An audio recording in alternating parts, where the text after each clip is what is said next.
Hey everybody, welcome to What the Flick. Tim Frisch, Alonso Duralde. It's The Young Pope, Season 1, Episode 3.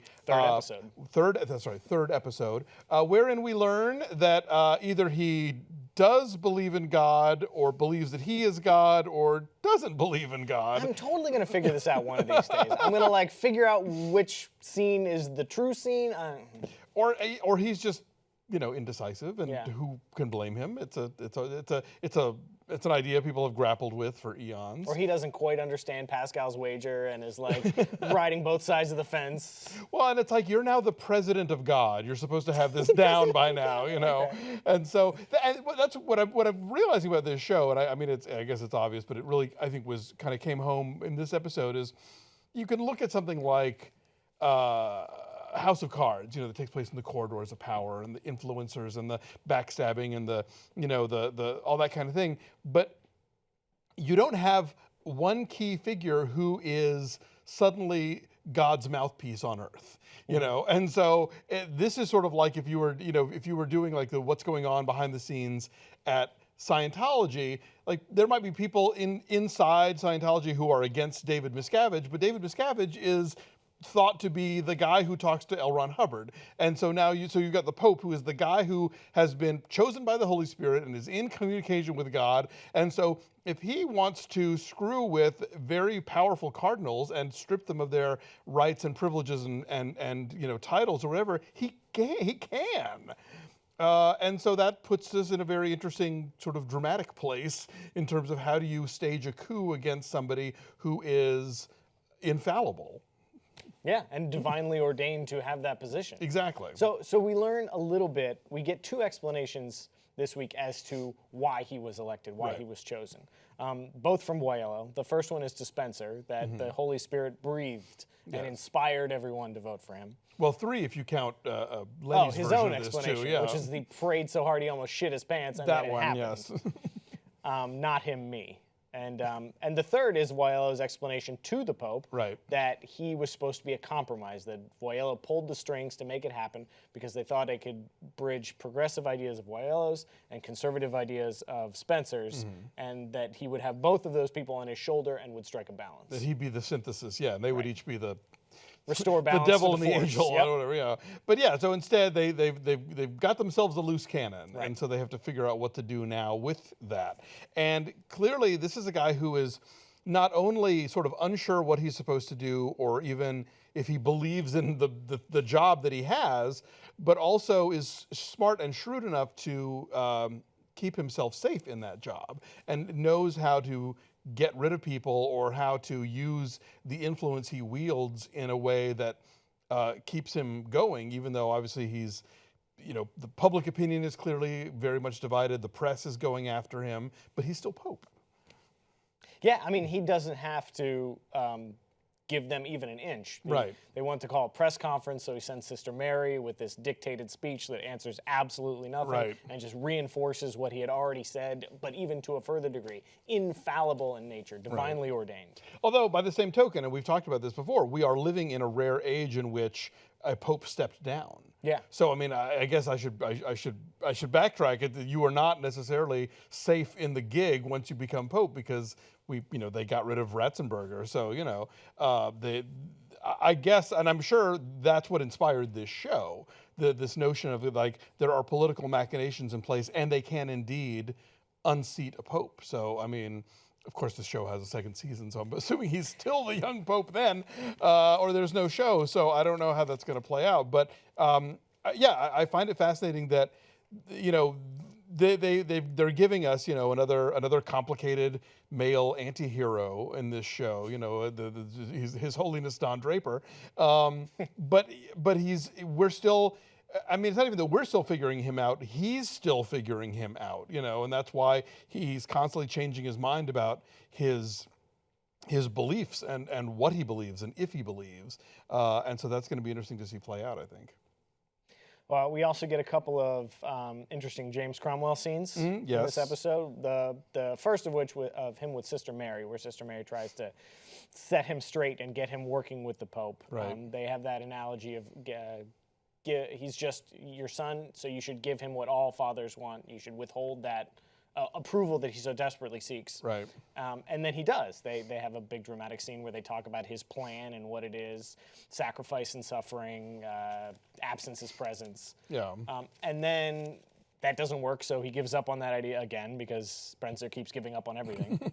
And then Voiello and, I wrote down this guy's name, Caltanessa. Yes, and I liked his scene with the Pope where he talks about the outdated concepts of God in the homily and how his ideas are, for a young man, that his ideas are very old. I thought that was a cool sequence. And not, where is the Pope, but like, why do we depend on him so much? Right. And he's got the symbolism with the safety pin. Only works if you open it. Nah, fuck you, it totally does other stuff too. But then there's that really powerful scene where James Cromwell takes a 180 and is overwhelmed with guilt and the power of the weight of God, the fragile weight of God. Right, and so he then decides that he's gonna play along with whatever the Pope wants him to do, but really on the side of Voiello. But by that point, the Pope is not having it and sort of sees that either sees it coming or has once again changed his mind. He's a mercurial figure, or just wants to be contrary to everything. Like he finally gets what he wants, but like he doesn't trust it. No, I don't. They're definitely playing the orphan card hard in this episode. Yeah. From the nightmare where he's chasing after his parents in Venice to the Venice lighter that he keeps using. It's like, and eventually runs out. Right. So it's like, all right, we got it. We got it, show. I don't know what it means, if it means anything, but I like the imagery of him apparating cigarettes from nowhere. He keeps just pulling them out of his fist. He does it a couple times in this episode, and took me by surprise each time. Well, he juggles. He probably. But where does the lighter fluid come from? I imagine he does magic tricks too. Just like. My flock, pick a card, any card. I hadn't noticed that. I'll have to keep a lookout for that one. Sister Mary, I think, clearly trying to do what is asked of her, but at the same time trying to sort of mold, push him toward a path that's less, that's going to make him less enemies, but that's not working so far. She's definitely undermining his requests. Yeah. She's definitely going behind his back to try to get him to be reasonable. Right. About things. Oh, and we're introduced now to our Ludivine Sagnier's character Esther, who we don't know is this a lust thing? Is this a voice of the people thing? He just needs to talk to somebody who doesn't work at the Vatican and actually can give him a real life perspective, or is it a thing where he finally found somebody who is yes-anding him? I don't know where we're supposed to go with that. She's definitely infatuated with him. That's sort of what I got. Yeah. I don't know what his motivations are for her. He says he reiterates again, I don't think that's enough, because he just wants to push people further and further and further, Voiello included. Right, that's not enough. Yeah. But then he does that trust fall collapse thing to recreate the image of Mary holding the Pietà. Yeah, the Pietà. Thank you. So that was an interesting scene, but I don't know what it means yet. No, it's anybody's guess. But it's interesting though that I mean, on the one hand, that he's just sort of showing up when she's teaching the kids. I'm like, you're the Pope that no one's supposed to see, and you're walking around with that outfit on. I think people are going to kind of put that together, I don't have a good space in my head for the Vatican yet. Right. She lives in the Vatican. She's married to one of the Swiss guards. Yeah.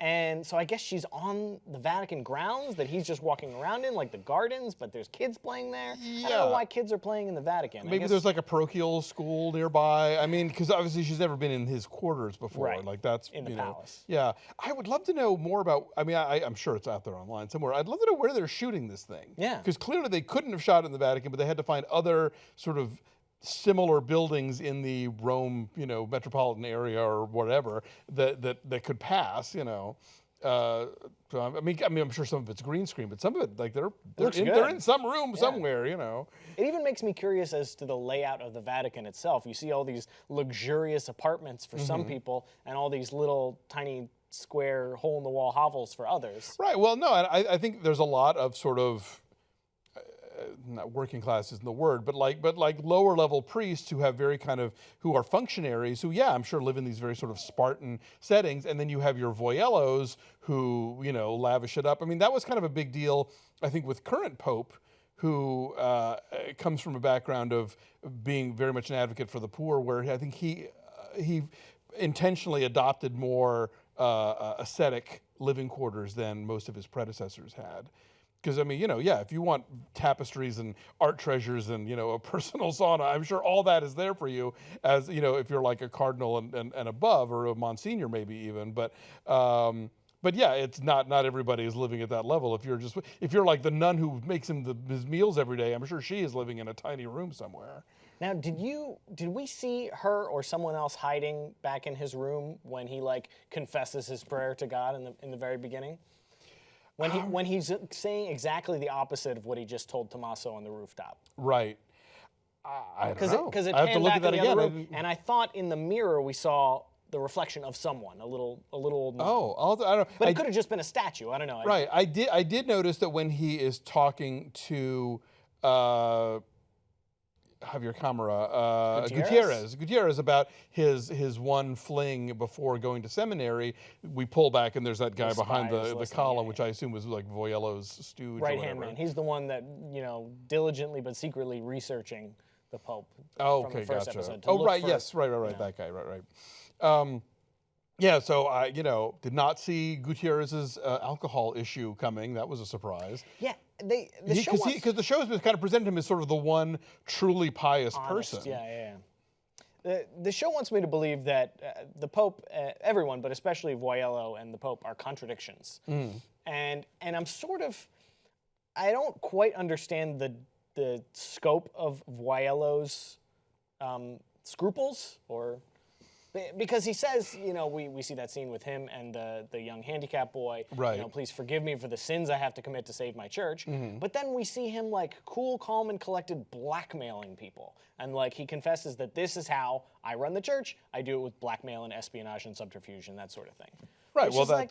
But is that, which one's the real one? The guy who's sorry about that or totally unrepentant about that? Well, I don't think that he is unrepentant. I think he does it, and then he's repentant, and that's why he says that to the kid. But, I mean, who is this guy who's with the kid and the other kid who's in his apartment? I don't know where that's going. Yeah, he's Catholic priests, I get very uncomfortable. He's such a jerk to that little kid running around his apartment. Yeah, and it's like, is he the father of either of these kids? Is there something really unseemly going on? He's obviously got a lot to unpack there. But I think he's presented very much as a pragmatist, and he's willing to be the guy that does the terrible stuff with the long game of, well, it's good for the church. Whether or not that's a rationalization, the idea is, yes, I do this terrible shit, but it's ultimately is for the glory of Mother Church, And so now he's up against, this Pope who is such this wild card, this loose cannon, who, may or may not have the church's best interest in mind, maybe trying to burn the whole thing down, who knows? And so now now that leaves Voiello having to redouble his efforts of chicanery or whatever else it takes to kind of keep the ship afloat, I guess. This episode for me didn't have the one wow moment that the first two did, although I thought it was still a really good episode. The only thing that comes close to me is when Voiello finally says the reason the Pope was what the Pope was supposed to be, and he goes, "Fuck!" Yeah, no, I thought that scene was stunned silence. That scene was great. I thought the Spencer begging for the job was pretty great. I mean, I think they're really now now that the plot and the story is in motion, we can kind of pause a little and focus in on the characters a little more and who they are besides the role they play in moving the plot and story forward. And so I think that's probably now where maybe the show might be headed for this kind of middle section, and then toward the end, I guess it's going to be back more about plot stuff. Not that the plot has stopped, but no. I find myself really wanting to know more about the Spencer-Lenny relationship and digging into their past and how they came to be who they are. Yes, and about his brother, the other orphan that Sister Mary raised, who's also a cardinal now. I don't think I wrote his name down. Who was the guy he was saying who was in the running for being Pope. Guy. Yes, yeah, him. So yeah, that's quite a dynasty that all three of those people were in the running to be Pope. I know, and all good friends. Exactly. I guess it's a small church after all.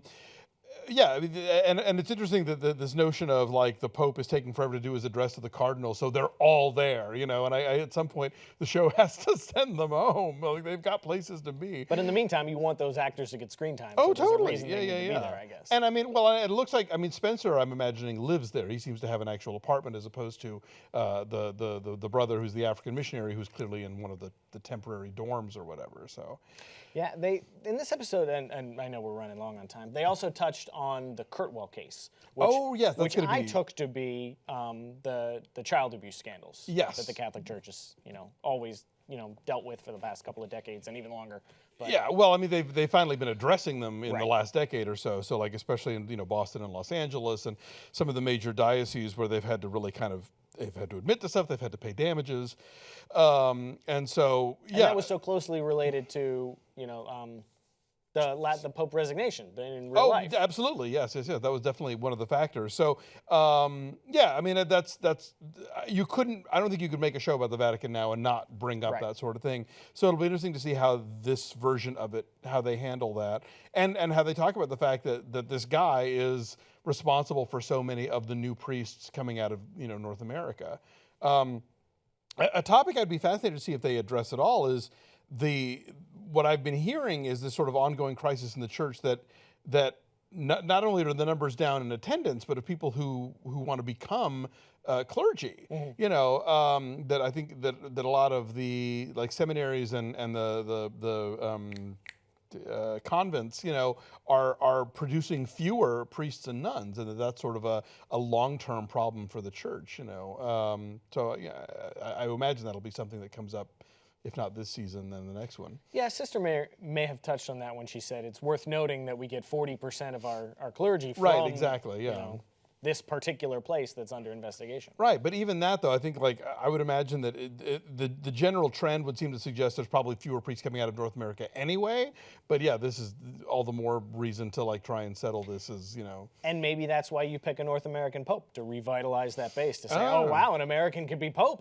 Maybe I will go to the priesthood. I mean we currently have the first South American pope. Yeah. So, I mean we have an American pope, just not a U.S. pope. Yes. We always forget that we're not the only America. All right, so we'll see where this thing goes. Two episodes from HBO a week, so 2 episodes from us a week, and we'll be back Thursday then. We'll see you then. Thanks.